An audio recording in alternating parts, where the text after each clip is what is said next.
I'm gonna take you to a special place that nobody knows.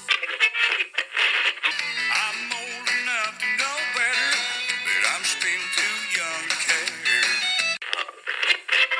Hey, honey, I'm on my way. Welcome everyone to Podcast 69 South, where we cuss and discuss true crime, cold cases, current events, and hot topics, along with our state of society today. This is your trigger warning. Our podcast content is produced for adult listeners 18 years of age and older. We discuss situations that may be offensive and triggering to some listeners. Sit back, relax, and enjoy. Tonight at 6, a former school resource officer at Bloomington North High School is now accused of sexual misconduct involving a high school student. Jayson Tatlock faces several charges that include child seduction. Court documents reveal the investigation started last June. That's when the victim's sister told Indiana DNI officers about Tatlock taking her sister on a fishing trip and allegedly kissing and touching her. Welcome back to 69 South, everybody. I hope you're having a good day. I'm Chop, your host for the show today, and with me always is my beautiful co-host, Julie. How are you doing today? I'm amazing. Today we got a wild story for everybody. This has to do with a former police officer from the Monroe and Owen County areas. He also worked for the prosecutor's office in Monroe County, I think, and then ultimately ending up being a resource police officer for Bloomington North High School. But it turns out that this time he's got the charges on him. What are them charges, babe? He has an F6 child seduction under a child care worker engages in fondling or touching with a child 16 to 17 years old. He also has a misdemeanor for contributing to the delinquency of a minor, a misdemeanor B battery charge, and a misdemeanor B furnishing alcohol to a minor, which I guess it's the basic offense for furnishing substance like that to minors. And for you guys out there that don't know this, because I didn't realize it either until we started looking into this case, is that in Indiana, child seduction is a criminal offense defined under an Indiana code. It involves an adult who is at least 18 years old and in a position of trust, authority, or supervision over a child under 18, engaging in sexual activity with the child. The law is designed to protect minors from exploitation by individuals who hold influential roles, such as teachers, coaches, guardians, or other authority figures, even if the child is above the age of consent, which is 16 in Indiana. Now, the key elements of a child seduction in Indiana is 1, the age and relationship. The offender must be 18 years of age or older. The victim must be under 18. The person or the offender must have a professional relationship or position of authority with trust over the child, such as a guardian, adoptive parent, grandparent, custodian, or step-parent, child worker, teachers, school employees, people that work for the school corporations, including a charter school or special education cooperative, a coach, teaching or volunteer coaches, youth sports organizations like mental health professionals, military recruiters, basically anybody that is like in a mentor position to help anybody that's a minor understand things. I mean, basically a position of trust. Wow. And I wonder why the track coach and Brittany Fortenberry wasn't exactly charged with this. Maybe because their charges was a lot worse. Harrison Goss was charged with child seduction. Oh, I didn't know that. Yeah, he was charged with 5 counts of child seduction. Wow. It's crazy. I know we read these all the time, but when you start reading them all the time, it gets hard to remember which charges go with which cases. Yeah, it's hard to keep up with all these diddlers out here. Now, go ahead, I'm sorry. The penalties for child seduction as a level 6 felony for fondling or touching with a child aged 16 to 17 is punishable by 6 months to 2.5 years in prison and up to a $10,000 fine. So this officer Jayson Tatlock, or former officer, is looking at 2.5 years, and then whatever the misdemeanor charges carry, he'll probably cop a plea deal. Now, there is some considerations in the defenses of something like this. They have what they call a Romeo and Juliet exception. The Indiana's Romeo and Juliet law may apply to consensual relationships where the offender is under 21, not more than 4 years older than the minor. But that doesn't really apply here, does it? No, because he was 45 and she was 17. They actually started talking when she was about 16 years old. Yeah, but it wasn't nothing inappropriate. It was like a professional type relationship until I think that the end of her junior year in high school is where it started to go left. Well, I think there was a lot of flirting, this and that going on. But let's get into the probable cause affidavit and pick through this. Okay, so on June 18th, 2024, now this is last summer, an Indiana conservation officer, Detective Sergeant, was tasked as the lead investigator for this alleged sexual misconduct with the juvenile female. Now, this all started when the victim's family member called Owen County Dispatch to report what had happened on June 4th, 2024. She stated that Jayson Tatlock told the juvenile they were going on a fishing trip with him and his family at Cataract Falls. On June 4th at roughly 7:55 a.m., Jayson picked up the juvenile to go to Cataract for a fishing trip. The drive to the falls took roughly 50 minutes. When they got to Cataract Falls, Jayson and the juvenile began to go down the creek after they got into the water. And that's when Jayson took the juvenile to a cove. He then started to kiss her after he started to take off her top. So he tried to take off her top. He also mentioned that he dropped the juvenile off at Bloomington High School North at roughly 6 or 7 p.m. that evening. When he was in the car with her, he confessed his attraction for her. He said he looked her up on the first day of school, August 2nd of 2023. Now let's look into how this whole relationship and deal kind of started. So they ended up taking the victim to Susie's place, which, if you don't know what that is yet, it's a really nice, cool place where they take juveniles and minors to get interviewed for situations like this. These are her responses from the forensic interviewer. Now, we're not going to go through here and say victim and Tatlock on every single sentence that we're going to read from the probable cause affidavit. So in this area right here, we're just going to refer to her and him. So she started by saying that she spent a lot of time in his school office at Bloomington North High School getting to know him. She advised that she had kind of a crush on him and described that both she and him would flirt with each other. Kind of little schoolgirl crush on the police officer type shit. Yeah. So then she said that Tatlock would talk about his wife and children and described his wife as being, quote unquote, crazy. Ain't everybody's wife kind of crazy, though? That's what all men think. Oh. She added that in addition to flirting, she would engage in sharing inappropriate jokes with him.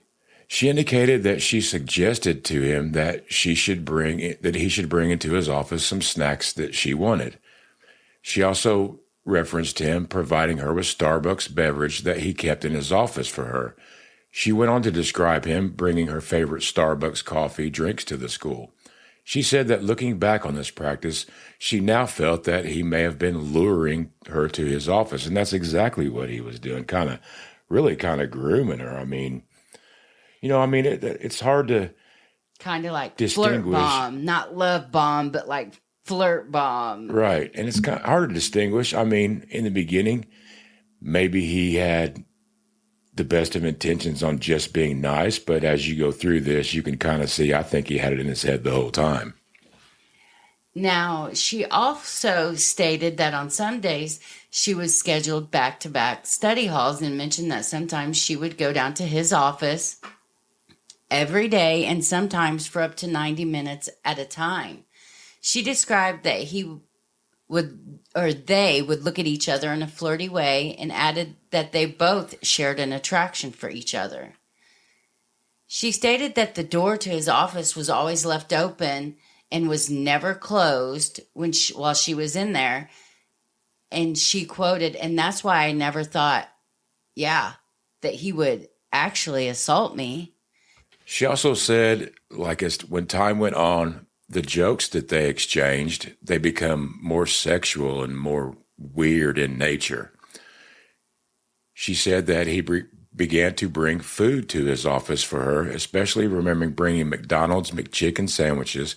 She added that he would basically bring her anything she asked for.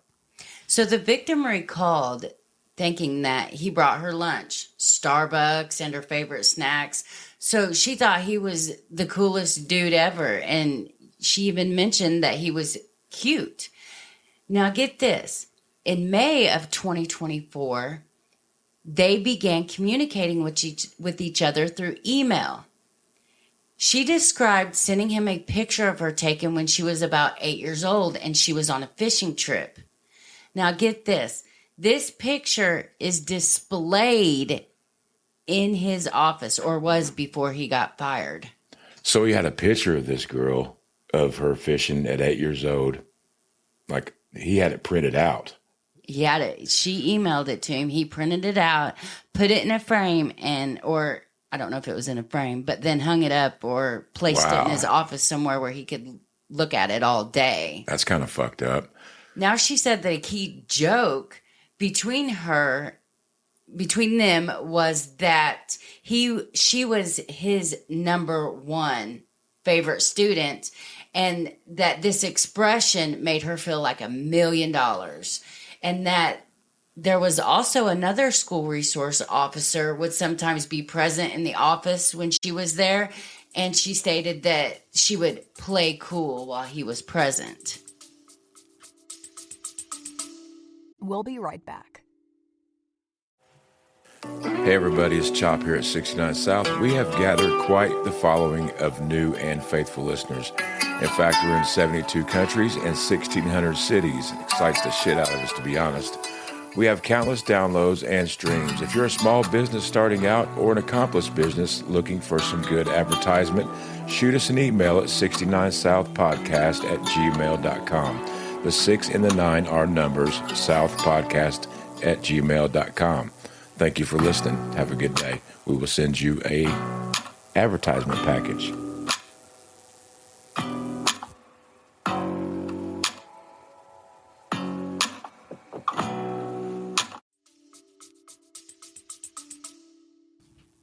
And while discussing the photo of her younger self fishing that was displayed in his office, she added that they would joke around sometimes and even talked about and suggested to each other that they should go fishing together sometime. She described that other than face-to-face interactions, they would only communicate via email. No social media or texting was used. She said that she never asked him for his phone number, and she felt that employees and students exchanging phone numbers was prohibited. She later added that they would exchange emails during school hours, outside of school hours, and on weekends. She described some of the emails exchanged between them would likely appear as inappropriate to detectives reviewing them. I bet you it is prohibited, but I mean, I'm sure it absolutely should be prohibited. Absolutely, and it should be prohibited for them to be communicating, I think, any way possible, shape, or form outside of school. Yeah, if a teacher needs to communicate with a student outside of school, they can contact their parents. I agree 100%. She did say that Tatlock would jokingly look her up on Instagram and Facebook profiles on his cell phone while she was in his office. I bet he was looking that shit up way more than when she was sitting there. You know it. She kind of expressed that the feelings that she had and what she was doing, that maybe somehow what ended up happening was her fault, which she's completely wrong about that. No, it's not her fault. He, in his position that he had, should have had enough integrity. That's the word you're looking for sure. To, do the right thing and redirect, her when jokes get off center. He was initiating bad behavior. Absolutely. The victim felt that she was the one who had the idea to begin email communication between her and Tatlock. Right then, he should have said, look, I don't feel comfortable communicating with you outside of school. You can stop by the office and say hi with the door open and all that shit. Mm-hmm. But here's where it starts to get out of fucking boundaries, in my opinion. She had recalled that there had been an email exchange on a weekend and she didn't respond to him because she was out doing regular teenage stuff. When she got back to school that Monday, while visiting him, he said something indicating that he was worried, thinking perhaps the victim's sister may have taken her phone and read the emails. So he was already paranoid because he knew what he was doing was wrong. Absolutely, and that points it out right there. He fucking knew. She added that Tatlock seemed stressed and stated he said something about being nervous that his boss would come in his office and fire him over the exchange of emails with the victim. So he literally sat and thought about what would be happening if somebody did find the emails that they were exchanging. Oh, I'm going to fucking get fired. This is going to happen. He should have shut that shit down right then when he was fucking getting scared. But he couldn't. Now, she stated that she knew exchanging these emails was inappropriate, but they did it anyway. Now, he seemed to be stressed over these emails, but she reassured him that she was in regular practice of deleting their emails after they were exchanged, in which she described that this appeared to provide relief to his concern. She also added that he never asked her to send nude photos and that he never sent any inappropriate nude photos to her. She recalled one day when Tatlock was telling her that he recognized a male student had been staring at her chest while visiting his office. She described feeling really weird after this exchange. I bet she did. I bet. When prompted to discuss this further, the victim stated that Tatlock said that he wanted to tell the male student to stop looking at her chest, but mentioned that he decided that he shouldn't say that. She then described him that he would make boob jokes in her presence.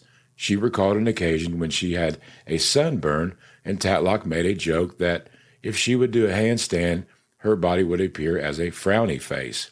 She said she felt that this was one of his boob jokes directed at her. She stated that they discussed masturbation while together in person.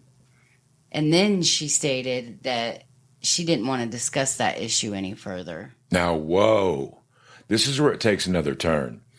I mean, this is a high school kid. She's in the freaking school cops office, and they're talking about jacking off together. That's a whole different fucking level. Well, not together, I think. I mean, they're speaking about it with each other. They're speaking about the subject, not doing it to each other. I know. If he was but still, there's no conversations that need to be had like that. Absolutely. If he was dipping his toe in the water to see how hot it was. Yeah, and then all of a sudden you're talking about masturbation. Damn. Wow. He jumped off the fucking waterfall with that shit. In May of 2024, at the end of the school year, she went to TJ Maxx and bought him a gift. She described it as a sign with the pointing finger that said "Number 1 Dad." She also recalled buying him a candle and described it as smelling like his cologne. She said it was black and it said "Man Cave" on it. On the last day of school, he had purchased and gave her a $50 gift card for Starbucks. She recalled him telling her that he gifted this to her because she was number 1. I mean, that right there tells me that at the beginning here, this girl didn't have any bad intentions. You know what I mean? She was looking up to this dude, and she gave him a freaking thing with a pointy finger that says number one dad. I mean, I want to add something in here. And this young victim, you know, she has gone through a lot in her life, and she doesn't have her parents. So she's living with another family member. So she really looked up to him and thought a lot of him, you know? absolutely, and trusted him and looked up to him and thought a lot about him. And that's where that charge come in, because when children look at you like that, it's easier for you to try to get in spaces you ain't fucking supposed to be in. Yeah, she thought he was cute, but she's a young girl, you know? A young teenage girl can think somebody is cute, but they don't have necessarily feelings of wanting to do something with them or Exactly. anything like that. Now, she recalled suggesting going fishing at Monroe Lake, and he did not want to go there. She said that he suggested going fishing at another lake that was 3 hours away from Bloomington. She said that she told Tatlock she was open for going fishing at this other lake, and he recalled that Tatlock asked the victim if her sister would be allowed to go. She said that Tatlock ended up suggesting fishing in a lake in Owen County, which is Cataract, and this is where they ultimately went fishing together.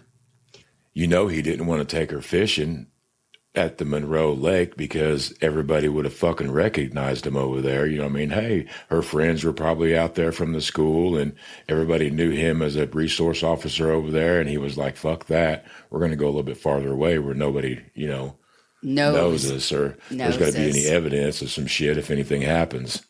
He was preempting that strike from the gate. He sure was. She said that he continued to email her after school was out of session for the summer and up until the boat fishing trip. She stated that on the boat trip she was assaulted and was scared to death. Now, just prior to the boat trip, she recalled sending him photos from her Florida vacation trip that she had taken while she was down on vacation. Now, he responded to the receipt of these emailed photos by saying that Florida looked good on her and that the photos were beautiful. She said this made her feel validation. She went on to describe visiting him at his school office even after school was out of session for the summer. She added that it was just them in the school building at this time. She stated that one of these summer days that she went to go visit, they went to Wendy's for lunch together in the school vehicle. She remembered that he also gave her and a male student a ride on the last day of school, and that he also stopped at McDonald's on this drive. She believed that they dropped the male student off at his house, and then he dropped her back off at the student parking lot. She recalled that this happened on May 21st, 2024, between 3 and 4:45 p.m. She suggested that there may be surveillance footage from the school of this event. She then described the parking lots as they are situated at Bloomington High School North. She discussed the trip to Wendy's in further detail. She said that during the trip, she spilled some of her chocolate frosty on her vaginal area of her pants. She said that he brought this incident up while they were on the boat together on June 4th, suggesting that it must have attracted him or fascinated him. She recalled aloud of thinking how desperate he must have been and questioned herself, why did he have to discuss it in an inappropriate manner? She stated that she wanted to start talking about the incident that occurred on the boat, but she wanted to take a quick break for a minute and gather herself. She's probably about to start sweating. She's about to get Puking. into real shit. Yeah, I mean, the dude's probably like, oh, I bet that frosty tastes good. You know what I mean? Probably some fucking weird bullshit, and it made her feel weird there. It's a weird situation when you're younger like that and you have an older male that, you know, you've had let's say, a playful banter with, and then They start crossing the fucking line. Right. It's a real weird situation, so I can only imagine how she felt. She had stated that during the planning of this trip, she suggested to Tatlock that he should bring some alcohol on the boat for her. She recalled Tatlock saying that he preferred to drink rum and Diet Coke.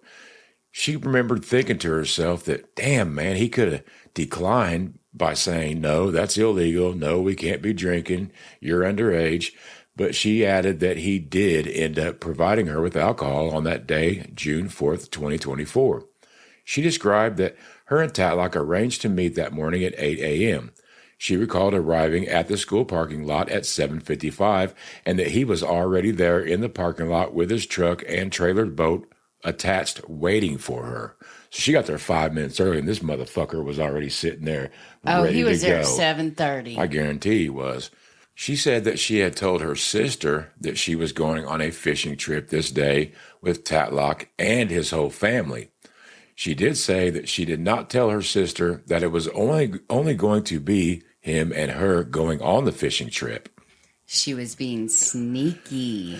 But that's what teenagers do. Absolutely. I mean, she probably thought in her head, I'm hoping this is what she thought. Hey, look, man, they're going to think it's fucking weird if just me and this officer's going fishing. So I'm just going to say his family's going along. No fucking harm in it. You know what I mean? But she also did suggest that he should bring some alcohol. Now she's telling her family member that it's going to be the whole family. But like we're saying, she's a fucking kid. Yeah, and he's the adult, and he should have, never even breathed air into this crazy idea of taking a student on a fishing trip privately. I mean, the thing about it is, if it was a young boy he was mentoring, I mean, it would all be completely straight cool, but his fucking intentions weren't that. No, they were mischievous, to say the least. At best. She did say that misleading her sister was only her idea because she knew what she was doing was wrong. She recalled Tatlock asking her if she had told her sister that it was only going to be the two of them, and she responded to Tatlock that she had lied to her sister, saying that she was going fishing with the fam. We'll be right back.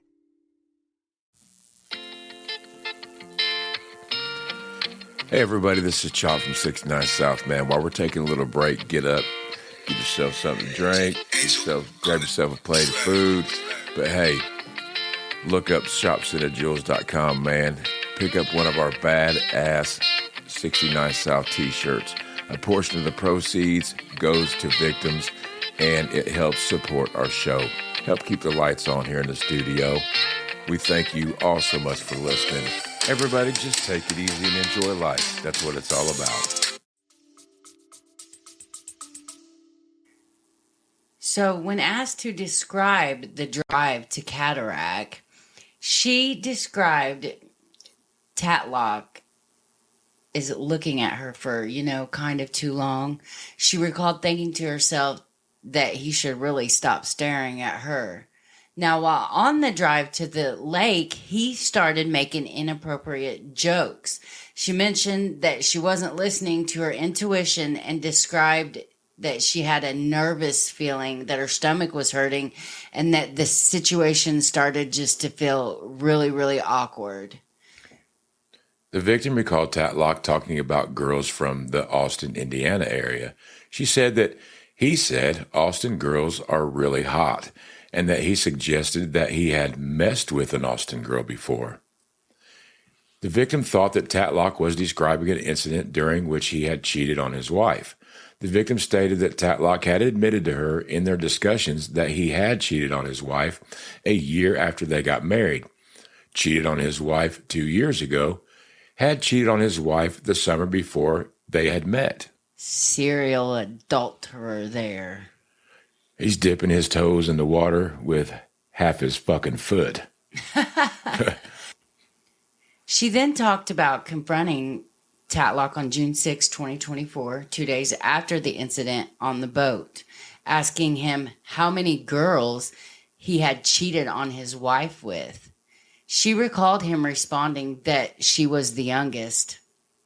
She also recalled thinking during this conversation that the relationship between her and Tatlock had been premeditated on his part. The victim then returned to discussing the comments made by Tatlock about the girls from Austin, Indiana.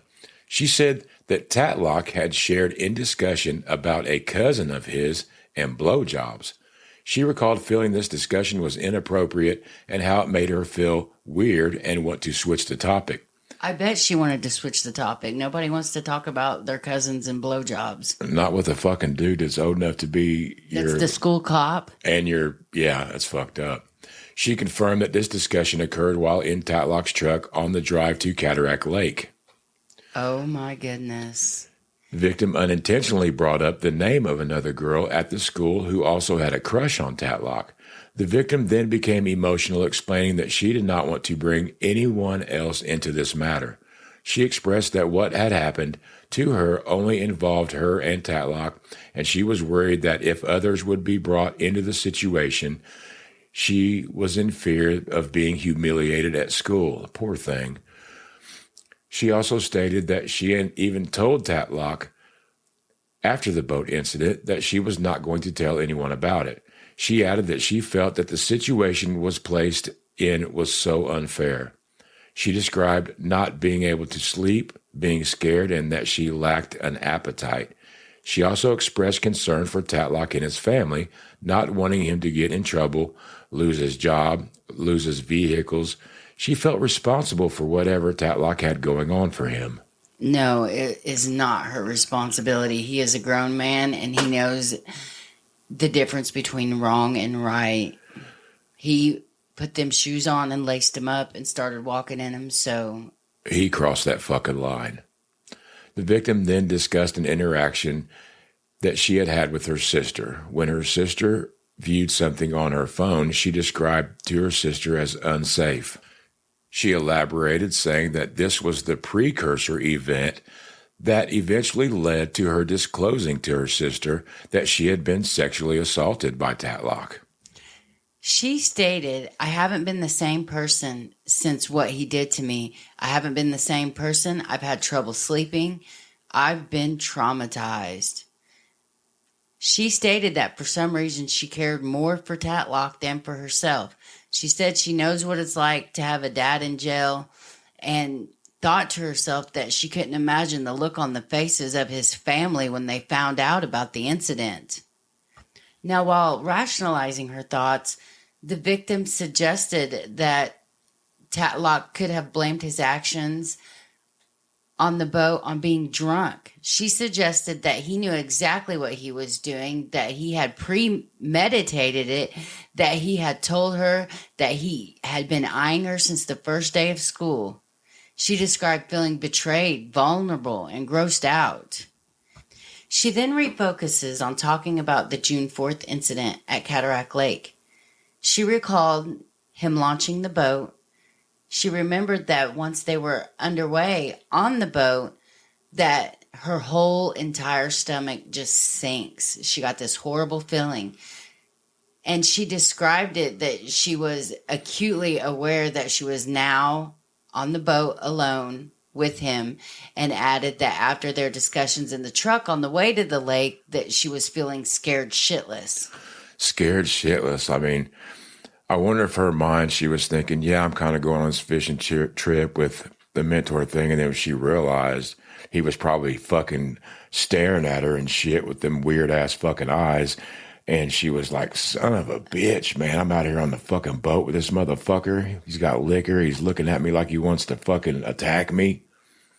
Now what the fuck am I going to do? I couldn't even imagine it.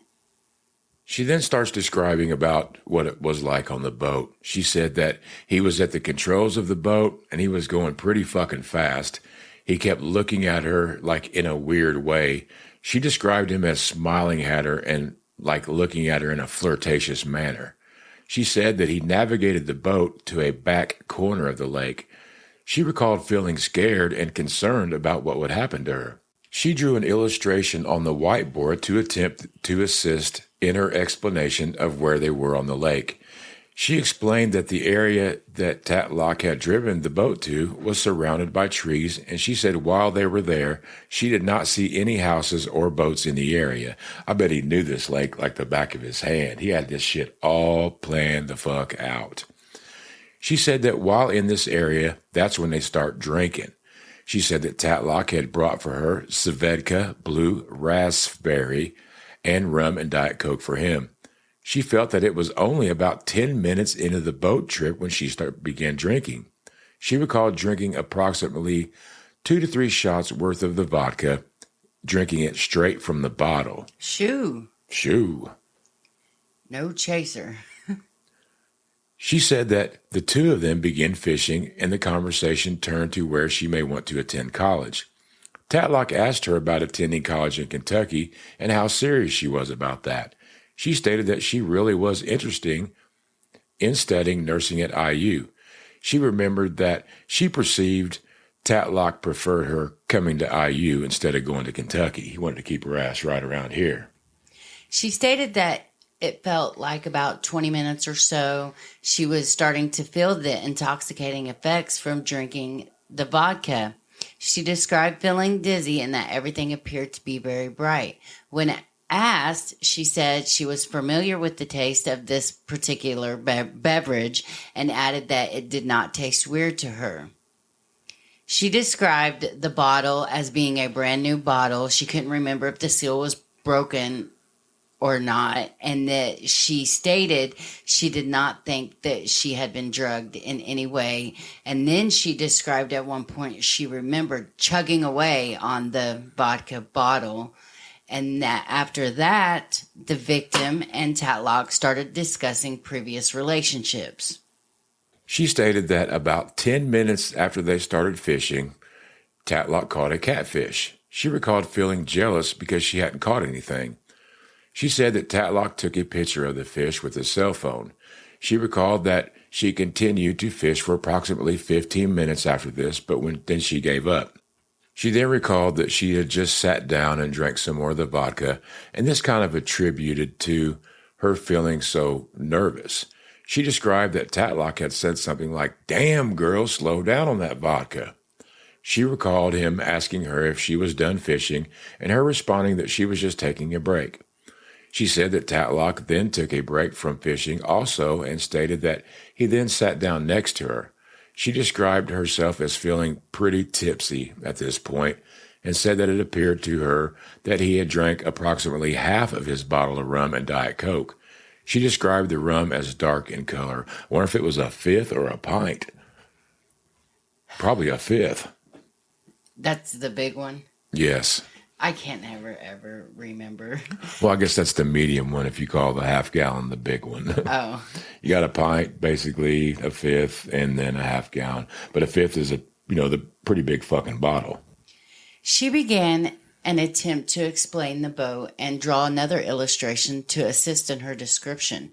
She described Tatlock's boat as being worth about $10,000 and added that he had just recently purchased it. She pointed out, where they were seated at. Now, I have to say, out of all the probable cause affidavits that I've read, I have to say this is by far the most detailed, in-depth one that I've ever read. They did an amazing investigation. I have to say, I have to second that motion, man. These dudes, they thoroughly went through this case and hit this shit point by point, man. They don't leave anything uncovered, in my opinion. No, even down to asking, what color of liquid is in that bottle. That's pretty detailed. When asked, the victim said that the alcohol had been stored in compartments upon the boat. She did not remember if he had brought any water along. She only recalled the alcohol and snacks being on the boat.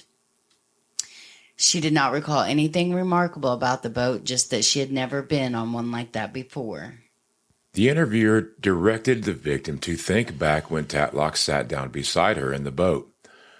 She described feeling drunk at that point. She couldn't recall what they were discussing at that moment, but she did remember He began to touch her, rubbing his hand on her leg. She remembered Tatlock mentioning that the skin on her legs was soft. She said that Tatlock began talking about his wife and that she had been driving him crazy. She described that conversation turned to them discussing how they liked each other.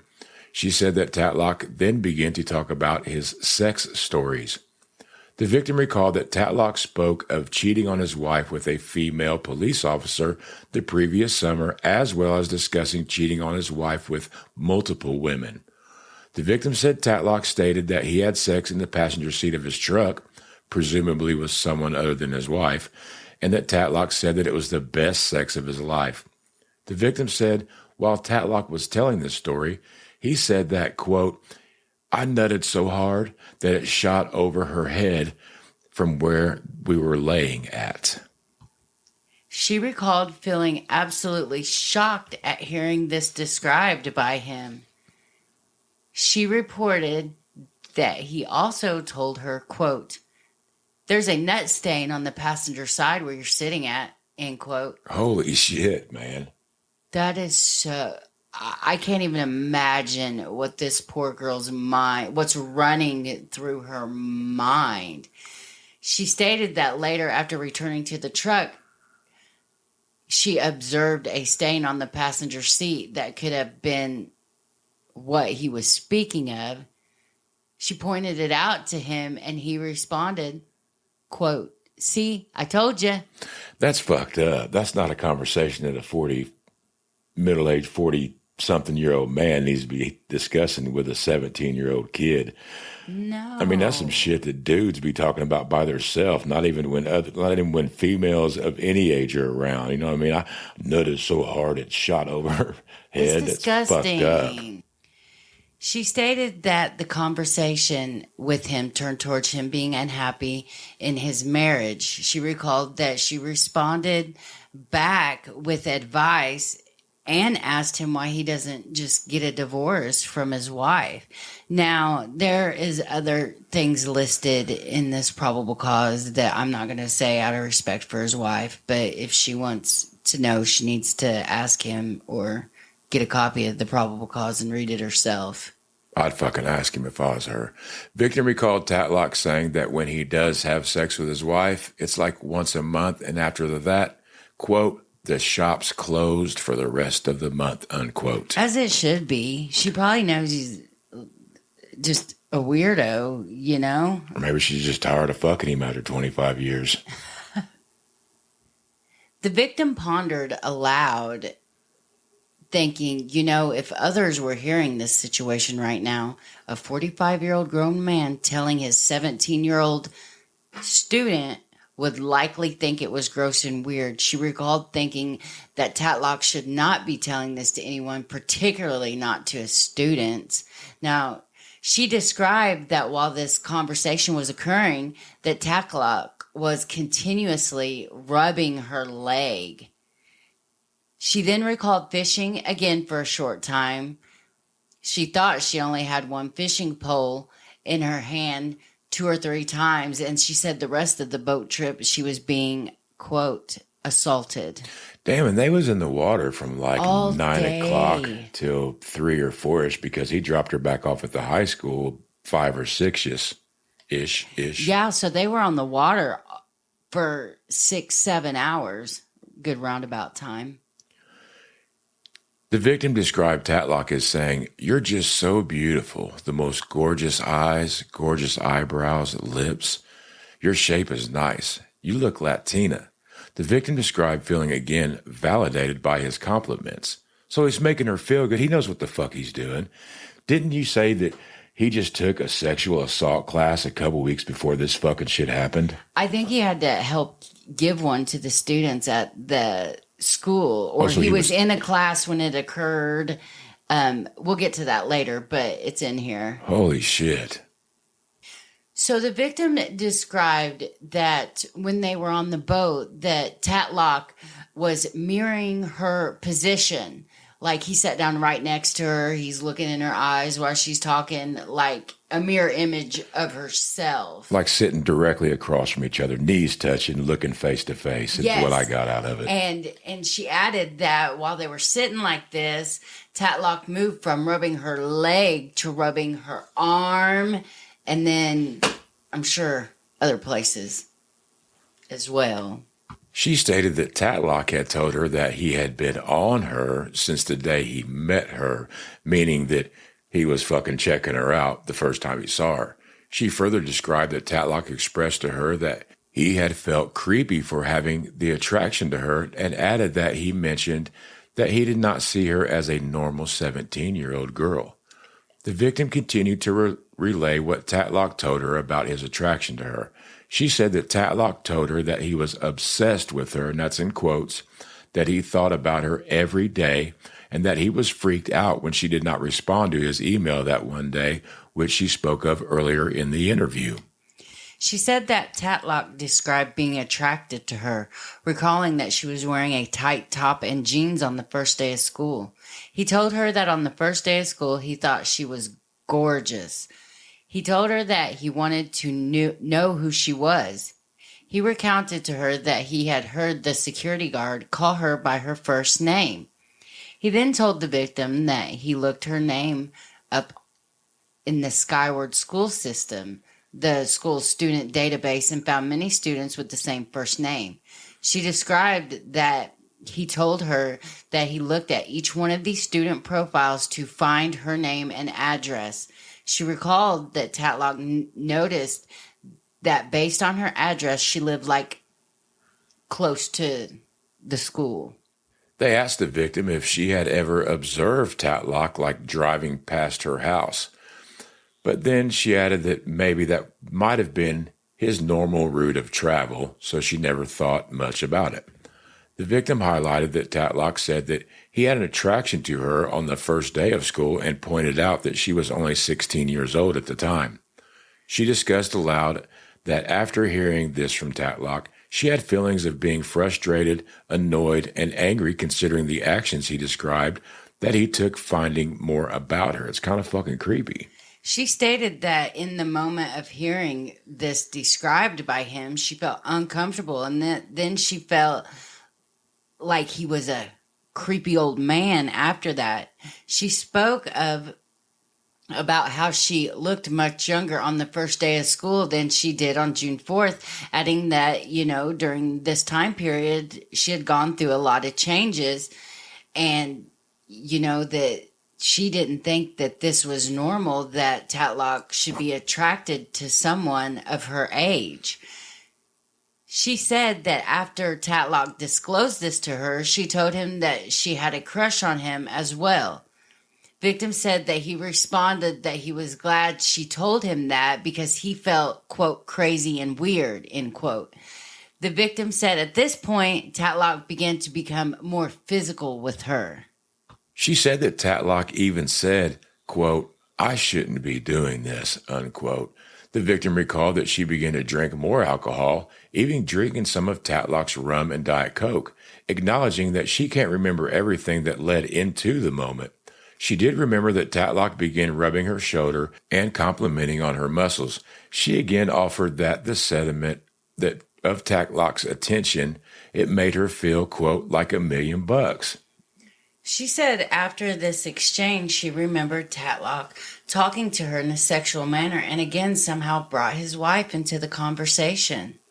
She said that the next thing she remembers was that she had to go to the bathroom, so she had told Tatlock this. She recalled that he pulled the boat close to the shore and let her off.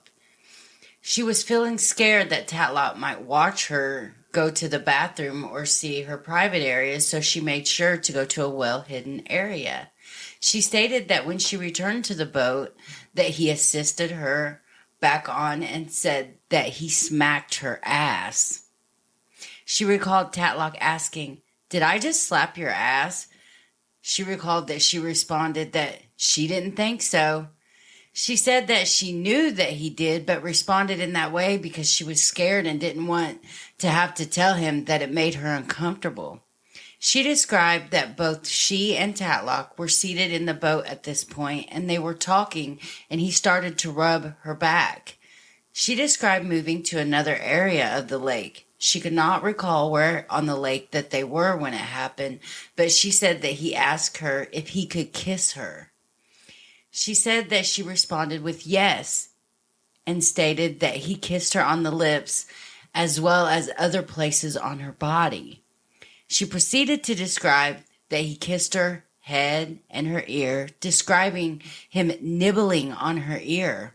While describing this, the victim grabbed her right ear in the presence of the interviewer. The victim recalled that she spilled some of the alcohol on her leg. Seeing this, Tatlock brought up the time that she spilled the Frosty on herself earlier in the year while they were in the school vehicle. Tatlock mentioned how that had turned him on back then, and then asked the victim if he could lick the alcohol off of her leg. She recalled giving him permission and said that he proceeded to lick the alcohol off of her leg and her upper thigh area. While describing this to the interviewer, I observed that she pointed to the upper area of her left leg. The victim described the feeling as being grossed out, and this was absolutely weird that this was happening. The interview also asked the victim to be more specific about Tatlock licking her leg. The victim clarified that Tatlock licked the skin of her leg, not just the material on her shorts. She added that Tatlock's hands were on her leg when he licked it, and she demonstrated his hand placement for the interviewer. When asked by the interviewer what she heard when Tatlock was licking her leg, she said that she was grossed out and couldn't hear much other than his tongue placed on her skin. She stated that she felt fucking petrified in the moment and that she was literally, quote, froze, unquote. She said at that point, she turned away from Tatlock and said she was going to take a nap. She recalled sitting up from lying down position and eating a snack. The victim said that Tatlock had maneuvered the boat to be in a different area of the lake. There she described that both she and Tatlock each took a nap on opposite sides of the boat. She recalled Tatlock placing a towel over his face and hearing him make snoring sounds. She said that at this point she woke up and felt that some of the alcohol intoxication was wearing off. She told him that her head was hurting even though it really didn't. She said that she wanted it to seem as if she was drunk because she was scared. She recalled playing some music on her phone and remembered starting to use a fishing pole again, but gave up there shortly after. She described her belief that between 3 and 4 on this date, she felt like they had been out on the boat for a while. She summarized some of the occurrences on the boat: that Tatlock had licked the alcohol from her leg, that he had slapped her ass, kissed her, that he had kissed her neck, and then described Tatlock reaching inside of her waistband with one hand near her belly button area. She described how she was feeling and indicated that she did not want Tatlock to touch her private areas. She said that she turned away from him. Tatlock may have offered an apology and asked if that tickled or something to that effect. She tried to describe and show how Tatlock and their bodies were positioned, adding that she was laying on him. She described Tatlock asked if she wanted to see a trick. She said that Tatlock told her that he could unclasp a bra with one hand. The victim stated that before she could respond, Tatlock unclasped her bra. She said that after this happened, she didn't move and was not going to remove her bra.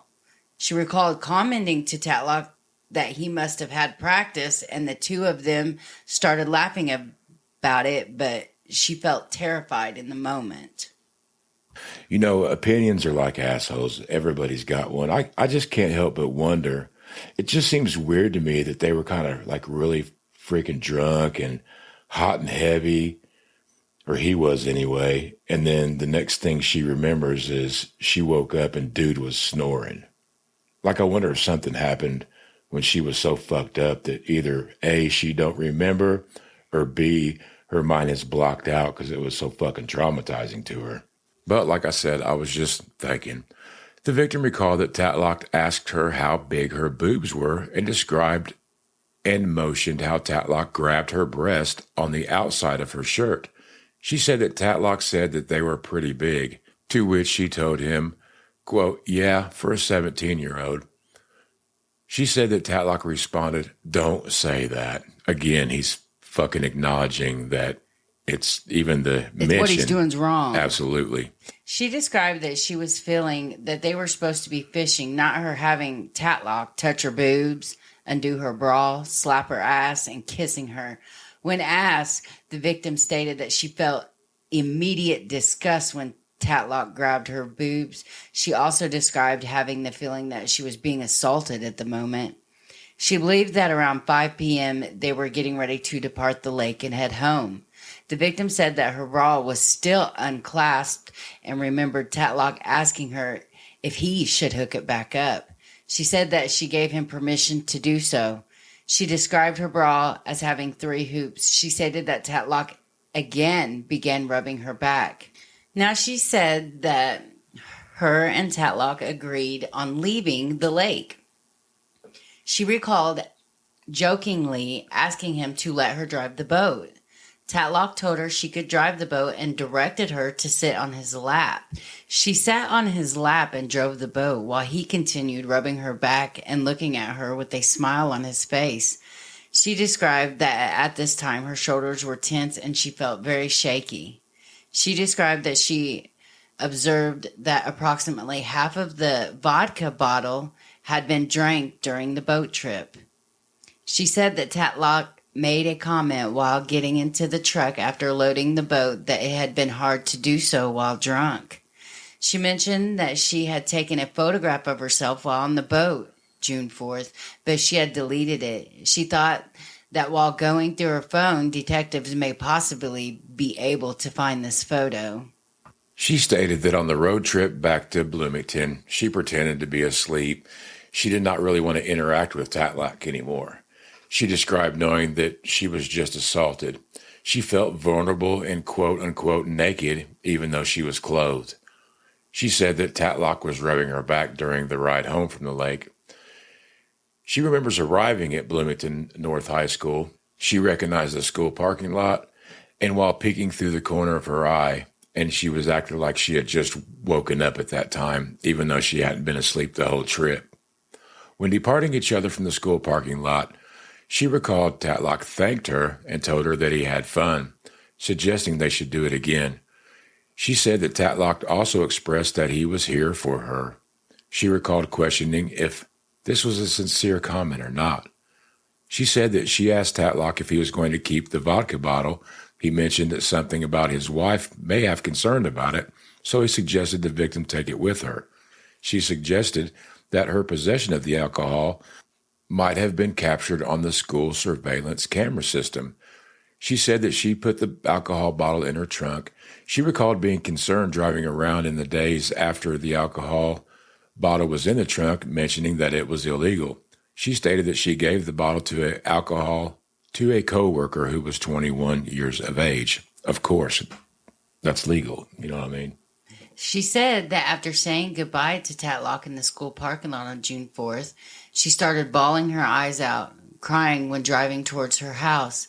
She remembered thinking to herself, get it together, recognizing that she would be encountering her family upon arriving home. She described feeling violated, weird, and grossed out by what had occurred that day by Tatlock's actions.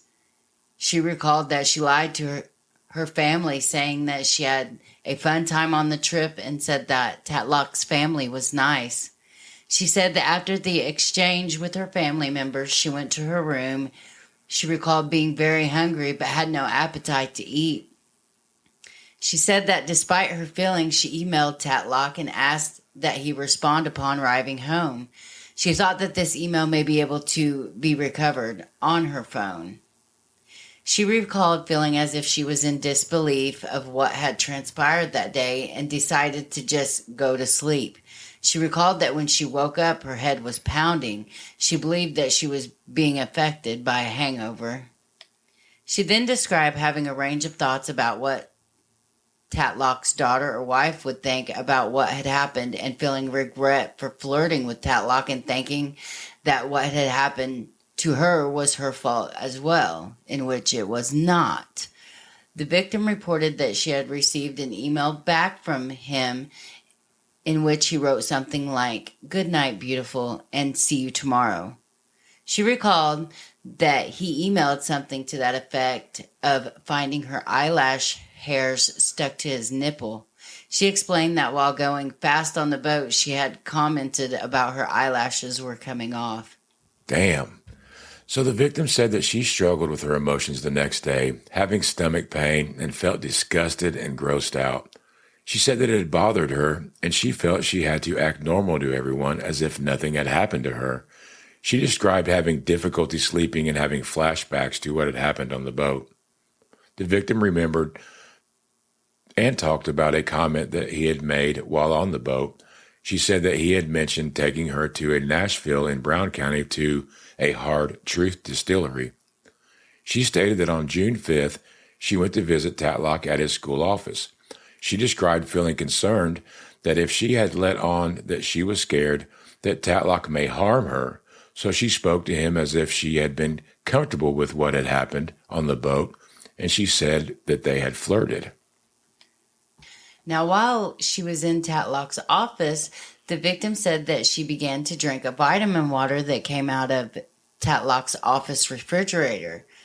She said he asked her if the beverage had tasted good. She said she commented that he could try it, but noted that it had her saliva on it. And then he came back with a comment, and he said, "I know a few things about that mouth." She recalled laughing at the comment and then had thoughts that made her feel gross. The victim stated Tatlock suggested going to lunch together the following week at Hard Truth.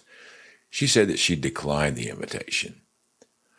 I don't know, man. I got a little bit of weird feeling that maybe something more went on this boat than is being told. I just my opinion. I don't know. Just the whole scenario seems kind of weird to me. It's very odd, that's for sure. It is odd, and none of this is her fault whatsoever. No, none of it. Unfortunately, we're going to have to wrap this episode up. We're running out of time. We want to thank all of our Patreon members and listeners, whether you're a paid member or not. We love you. We can't do it without you. And if you want to join our Patreon, if you support our cause and want to keep the lights on in the studio, go to www.patreon.com/69south. And until the next time with part 2, you got to join us, man, because we'll find out exactly what did happen on the boat, and we'll hear what the fuck Tatlock has to say about this shit. Until then, have a good day, good evening, whatever.